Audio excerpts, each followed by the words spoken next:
fazer um diagnóstico ESG assertivo? Esse é o tema do nosso encontro de hoje para orientar você, consultor, que está iniciando no mundo do ESG, ou que já está no mundo do ESG e quer verificar se está precisando fazer alguns ajustes, ou até mesmo para você, que pretende contratar um consultor e às vezes fica ainda um pouco na dúvida sobre para que serve o diagnóstico, será que é importante ou não? Vamos decifrar tudo isso na nossa aula de hoje. Sempre direto ao ponto, sempre assertivo, sempre muito objetivo. Esse é o estilo dos nossos encontros aqui. Algo rápido, prático e objetivo. Então, hoje, a ideia é falar sobre o quê? O que faz um diagnóstico ESG ser assertivo? Por que muitas vezes as empresas passam pelo diagnóstico e saem traumatizadas? Não dão continuidade à implementação do conceito do ESG. Então, vamos lá. 4 passos importantíssimos. Primeiro, o diagnóstico, ele tem que estar, claro, alinhado com a realidade da empresa. E para que isso ocorra, a gente precisa o quê? Trabalhar com uma linguagem simples e adaptado ao setor, ao porte e à maturidade do negócio. Até trouxe aqui uma fala, né? Não adianta aplicar um padrão de multinacional numa padaria. Não é desmerecer nenhum e nem enaltecer o outro. Mas acontece que são setores, realidades, entendimentos diferentes. O conceito do ESG serve tanto para o pequeno quanto para o grande, mas é preciso que o consultor, quando vai ao empreendimento, quando vai falar ali com aquele empresário, ele saiba traduzir o ESG. E o diagnóstico é o mesmo. Porque muitas vezes pode ser que quem vai preencher aquele diagnóstico, quem vai passar pelo diagnóstico, não tenha um conhecimento, não tenha um letramento, então é preciso traduzir, ou melhor, é preciso deixar ele palatável ao seu cliente, palatável ao empreendimento que vai passar pelo diagnóstico. Outro passo importante, né? Outro item, foco em riscos e oportunidades concretas. Então, o que acontece? Você faz um diagnóstico para quê? Para apontar onde há vulnerabilidade real. Quando a gente fala em vulnerabilidade real, eu estou verificando o quê? Os riscos. Quais riscos? Regulatórios, reputacionais, operacionais. Lembra que eu sempre bato nessa tecla nos nossos encontros. Quando a gente fala de ESG, eu estou falando de algo relacionado a riscos e oportunidades do empreendimento. Então, mais do que nunca, o objetivo do diagnóstico é trazer para o empreendedor quais são esses riscos.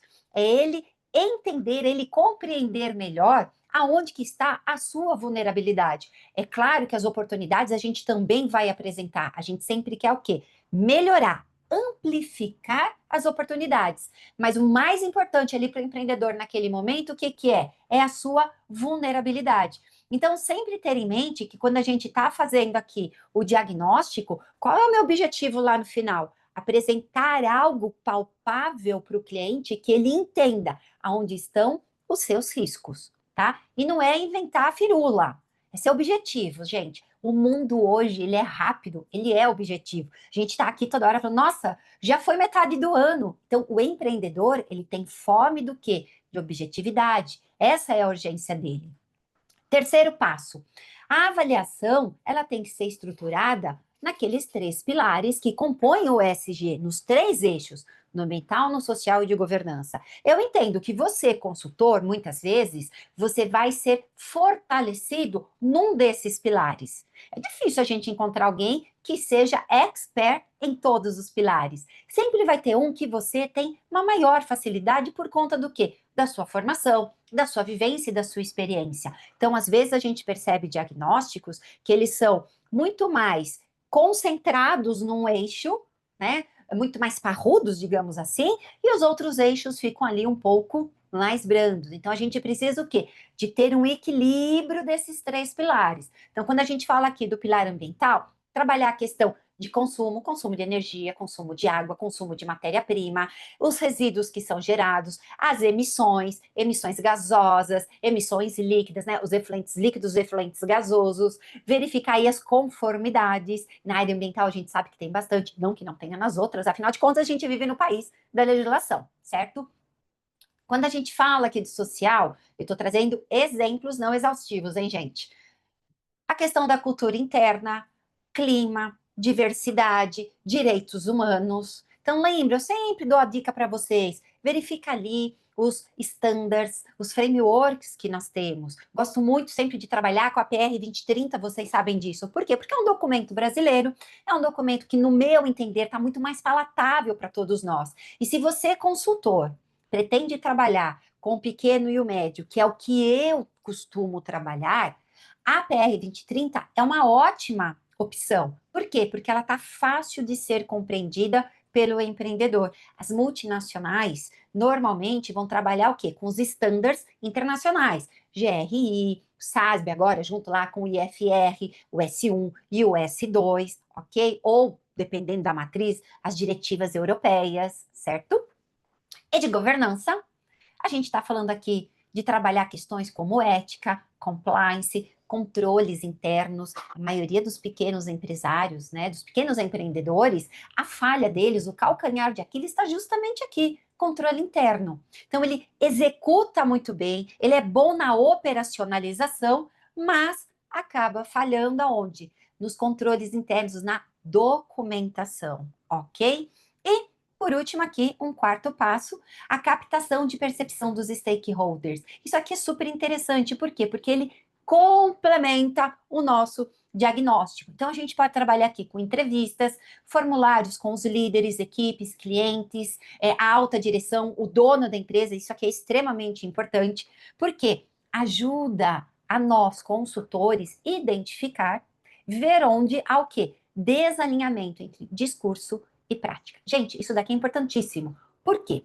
Na hora que a pessoa pega o seu questionário, o seu diagnóstico, muitas vezes ela se empolga, ela se anima, ela vai lá pondo sim, sim, sim, ou outra coisa que costuma acontecer com muita frequência, ela se autoavalia de forma muito rígida. Então, pontos que poderiam ser, às vezes, até positivos, ele já coloca como não, que não faz, que não realiza. Então, é importante, muitas vezes, essa entrevista para a gente poder perceber, de fato, como que ele se autoavalia, qual é o entendimento que ele tem daqueles 3 pontos do ESG. E olha que muitas vezes é necessário a gente fazer antes o quê? Um letramento. Para quê? Para que quando ele se depare com o diagnóstico, ele consiga entender melhor todos aqueles questionamentos, todas aquelas perguntas. Essa questão, esse perceber, eu costumo trabalhar muito com quem? Com os meus mentorados. E aí, fica inclusive um convite para você. Será que você precisa melhorar a sua postura enquanto consultor? Será que existem alguns gargalos? Então, eu quero te fazer um convite. Bora fazer um diagnóstico de carreira, que é o raio-x ESG. O link de inscrição está aqui na descrição do vídeo, para você perceber, de fato, onde será que estão os seus gargalos? Será que eu tenho pontos de melhoria dentro da minha consultoria, dentro da minha postura como consultor? Fica aqui o meu convite para você. Mas vamos continuar. Eu fiz o diagnóstico. Pri, como é que eu vou fazer o diagnóstico? Você pode desenvolver o seu formulário, o seu questionário, baseado nos principais standards, frameworks. Você pode fazer uma parceria com outra consultoria que tem ali uma metodologia que você considera interessante, que você considera fácil. Então, você pode utilizar a metodologia dela fazendo uma parceria. Você pode ter um software, um aplicativo, certo? E você pode adquirir planilhas que tem aí no mercado. E você pode fazer adaptações de outras planilhas. Então, você vai desenvolver o seu diagnóstico ou fazer parceria com alguém que já tem o seu diagnóstico. Eu costumo dizer que não tem certo e nenhum errado, tem aquilo que funciona melhor para você, que funciona melhor para a sua dinâmica dentro da sua consultoria e para aquilo que você considera correto, considera o ideal. Tá? Então, quais são as ações futuras a partir do momento que eu tenho ali o meu diagnóstico? Eu tenho uma fotografia, eu tenho um retrato, eu sei como está a empresa. Então, vamos lá. Gerar o quê? Um plano de ação que seja viável. Esse é o objetivo do diagnóstico. Ou seja, eu tenho um direcionamento mais assertivo, eu tenho um foco de onde eu preciso o quê? Melhorar as minhas vulnerabilidades ou ampliar as minhas oportunidades, certo? Então, o que eu sempre falo? Não basta apenas a gente apontar falhas. O diagnóstico assertivo é aquele que propõe o quê? Caminhos. E qual é uma das opções que é o que eu mais gosto e acredito que é o mais utilizado no mundo para gerar esse plano de ação? Usar a famosa ferramenta 5W2H, que é aquela ferramenta que vai trabalhar o que eu vou fazer, por que eu estou fazendo isso, quem é o responsável, quando que eu vou implementar, onde implementar, como e quanto vai custar. Porque a gente precisa do quê? De um budget. Então, o diagnóstico ele vai servir o quê? Como base para tomadas de decisão. Porque ele permite o quê? Que o empreendedor ele visualize aquele raio-x, aquela foto da empresa e decidir onde e como investir, o que priorizar, tá? E lembre-se, vão existir dentro do nosso plano de ação metas, ações de curto, médio e longo prazo. Isso é uma coisa muito importante, porque muitas vezes eu vejo às vezes o consultor que ele quer resolver rápido, ele quer mostrar serviço. Não é esse o objetivo, tá? O seu mostrar serviço foi no ótimo diagnóstico que você fez. E com certeza, ao fazer um ótimo diagnóstico, um diagnóstico assertivo, muito provavelmente você vai conseguir depois fazer o quê? A implementação.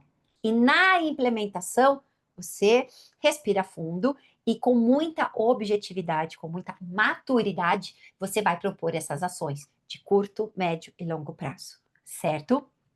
Então, eu sempre falo que funciona o quê? Com uma porta de entrada para os pontos de melhoria contínua. Lembra aquele famoso PDCA? Plan, Do, Check e Action?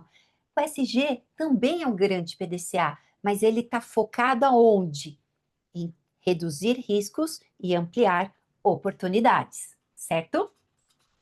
E aqui, como terceiro, conectar o SG com o quê? Com os objetivos do negócio. Então, mostra que o SG, ele não é custo, como muitas vezes o pessoal imagina, mas uma ferramenta estratégica, que eu vou trabalhar o quê? Reputação, eu vou trabalhar inovação e principalmente eu vou trabalhar com o quê? Com a estratégia da empresa. Porque eu sempre falo, quando uma empresa ela faz a opção de trabalhar o conceito do ESG, de trilhar esta jornada, isso é sempre importante. Gente, é uma jornada, tá?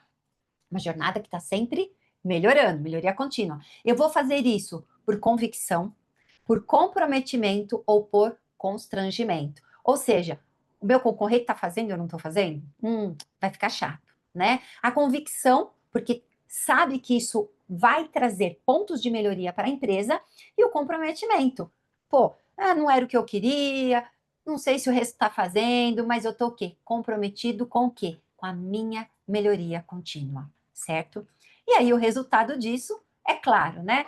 Ou eu fiz um diagnóstico ruim, que é o foco hoje da nossa aula, é falar sobre diagnóstico. Então, se eu fiz um diagnóstico ruim, qual que vai ser o resultado final? Relatório engavetado, né? Seu cliente vai pegar aquele relatório sem graça, que não diz nada com nada, que não mostrou nada de importante, vai fazer o quê? Obrigado, e vai engavetar. Mas se eu fiz um diagnóstico bom, que eu consegui trazer tudo isso daqui para o meu cliente, o que a gente tem depois? Um contrato fechado com a implementação, certo? E aí, sempre vejo algumas perguntas chaves no meu dia a dia. E aí eu quis trazer, que são: diagnóstico SG tem que ser caro?